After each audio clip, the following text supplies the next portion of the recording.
Hola, ¿cómo estás? En esta oportunidad quiero hablar contigo acerca de la carta de Primera Pedro, el capítulo 1, 2 y 3, donde Dios nos muestra realmente el cambio de identidad que tenemos al llegar a Jesús.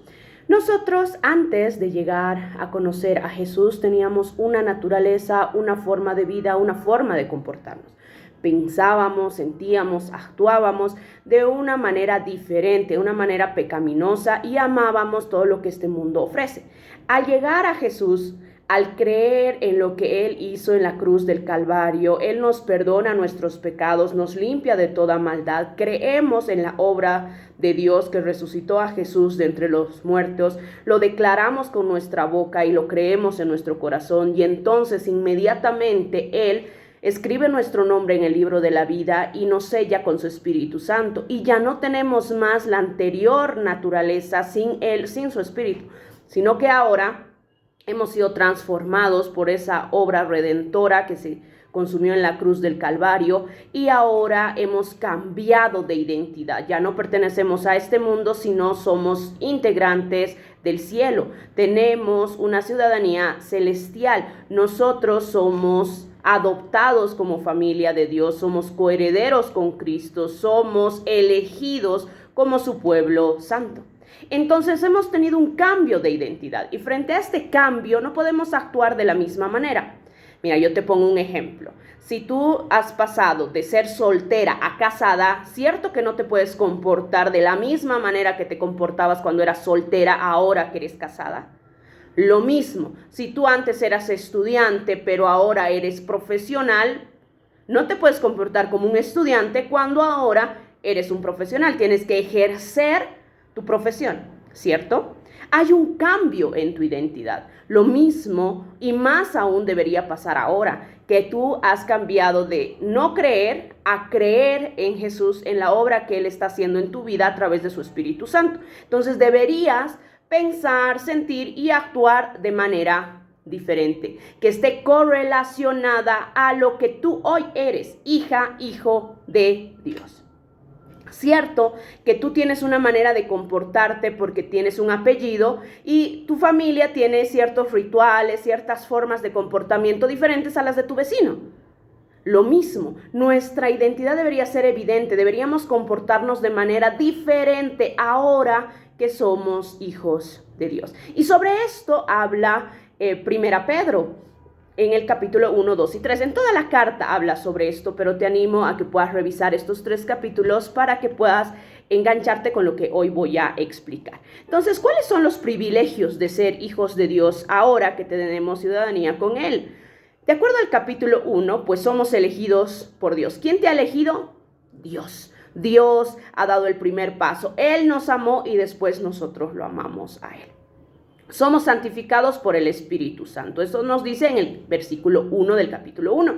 Después nos dice que por su gran misericordia nos hizo renacer para una esperanza viva, gracias a la resurrección de Jesús, para darnos una herencia incorruptible, incontaminada y eterna en los cielos. Eso está en el versículo 4. Entonces es importante que te acuerdes que por su misericordia hemos sido salvados. Somos guardados por su poder mediante la fe, para gozar de la salvación por medio de la fe en lo que hizo Jesús. Cuando tú y yo hemos creído en lo que Jesús ha hecho, Él nos ha regalado salvación y hemos sido guardados en Él.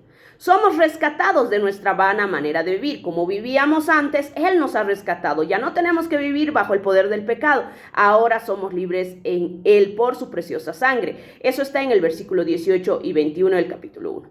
Ahora en el capítulo 2 nos dice que hemos sido, en el versículo 3, hemos probado la bondad de Dios al regalarnos la salvación. Parte de su amor inagotable, de su bondad, de su misericordia es esa salvación a la cual podemos gozar tú y yo al creer en Jesús. Somos las piedras vivas con las cuales Dios edifica su templo espiritual. Además, somos sacerdotes santos. ¿No te gozas en esto? Somos parte de la iglesia escogida de Dios. Somos parte de esa iglesia por la cual Jesús un día va a volver para que estemos con Él en la eternidad. Todo el que confíe en Él jamás será avergonzado. Si tú, yo hemos creído en Él, jamás seremos avergonzados. Somos pueblo elegido por Dios, somos sacerdotes del Rey, una nación santa, posesión exclusiva de Dios. Por eso podemos mostrar a otros la bondad de Dios, pues Él nos ha llamado a salir de la oscuridad y entrar en su luz maravillosa. Eso dice en el versículo 9 del capítulo 2. Entonces realmente deberíamos gozarnos de toda esta nueva identidad que en Él hemos tenido y tenemos. Tenemos identidad como su pueblo. En el versículo 10 dice, antes no tenías identidad como pueblo, ahora somos pueblo de Dios. Antes no recibieron misericordia, ahora han recibido misericordia de Dios. ¿No te puedes gozar en eso el día de hoy? Ahora podemos estar muertos al pecado y vivir para lo que es recto. Tú y yo tenemos la capacidad por medio de su Espíritu Santo de vivir una vida recta, no en tus fuerzas, no en mis fuerzas, sino en el poder del Espíritu Santo, porque Él nos ha dado un espíritu de amor, poder y dominio propio. Entonces en Él podemos hacer todo lo que Él nos ha llamado en su palabra. Hemos vuelto a nuestro pastor, guardián de nuestras almas. Ya no somos más como ovejas descarriadas. Entonces tenemos un pastor y Él nos está guiando a la tierra celestial. Nos podemos alegrar en esto. De acuerdo al capítulo 3, Dios nos mira y escucha nuestras oraciones. Así que no tienes que pedir a nadie, a tu líder, a tu pastor, a alguien que creas que es más espiritual que tú. No tienes que pedirle a nadie que ore por ti o que pida lo que tú estás deseando. Tú puedes entrar al trono de la gracia porque Él te ha comprado y te ha lavado con la sangre preciosa de Jesús. Así que tú puedes hablar con tu Padre de manera directa. Yo te animo a crecer en la palabra, en la lectura de la palabra y en oración, porque tu Padre está dispuesto a escucharte todos los días. Así que Dios te mira y oye tus oraciones. Entonces empieza a hablar con Él.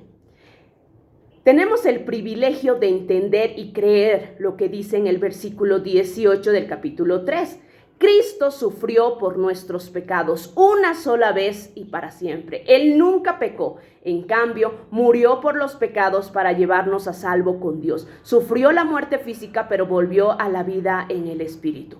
Ahora que comprendemos los inmensos privilegios que tenemos, porque Jesús murió en la cruz del Calvario por ti y por mí, para llevarnos con Dios, no podemos ser indiferentes y seguir viviendo como antes. Tenemos que dejar que el Espíritu Santo, a través de su palabra, de la oración y la comunión con Él, nos transforme y podamos crecer en esa nueva naturaleza espiritual que tenemos. Somos seres espirituales, vivamos de manera espiritual, tengamos conductas que evidencien nuestra nueva naturaleza, vivamos conforme al poder de su Espíritu. ¿Y cómo es vivir como hijo de Dios? Entonces yo te animo a que puedas seguirme en este estudio para que puedas anotar todo lo que el Señor te hable en el capítulo 1, 2 y 3 de 1 Pedro, para que tú empieces a clamar a Él para que Él te transforme y que todas estas conductas que voy a ir detallando realmente sean evidentes en tu forma de actuar y que tus vecinos, tu familia, todos los que están alrededor de ti se noten que tú eres hijo, hija de Dios.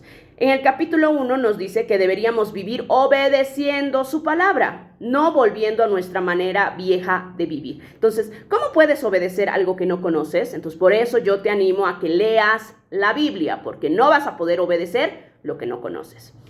Preparando nuestras mentes para actuar y ejercitando el control propio. Dios nos ha regalado el dominio propio, entonces lo ejercitemos.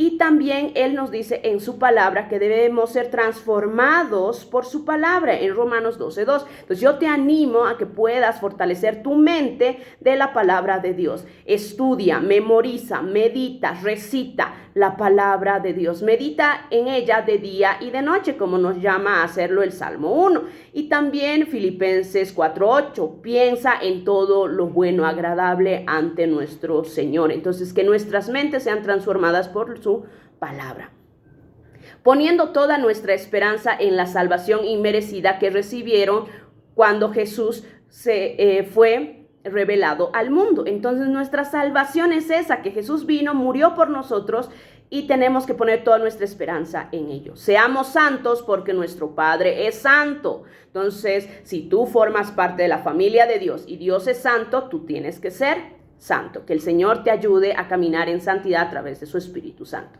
Vivir con un reverente temor de Él durante nuestra peregrinación por este mundo. Eso está en el versículo 17. vivir de una manera reverente. Cierto que tú trabajas re bien cuando tu jefe te está mirando, o que tú no haces trampa cuando tu docente te está mirando. Nosotros deberíamos ser conscientes que Dios nos mira todo el tiempo. Deberíamos trabajar, vivir, hacer todo lo que tú haces en tu rutina diaria, consciente de un temor reverente, porque el Señor nos está mirando. Entonces vivamos conforme a esa conciencia. Al obedecer la verdad somos limpios de nuestros pecados, y por eso ahora debemos amar a los otros como hermanos, con amor sincero, amándonos profundamente.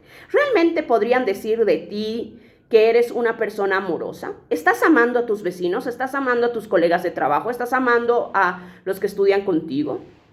Entonces realmente que el Señor nos ayude a que, como Él es un Padre amoroso, nosotros también podamos dar de ese amor recibido.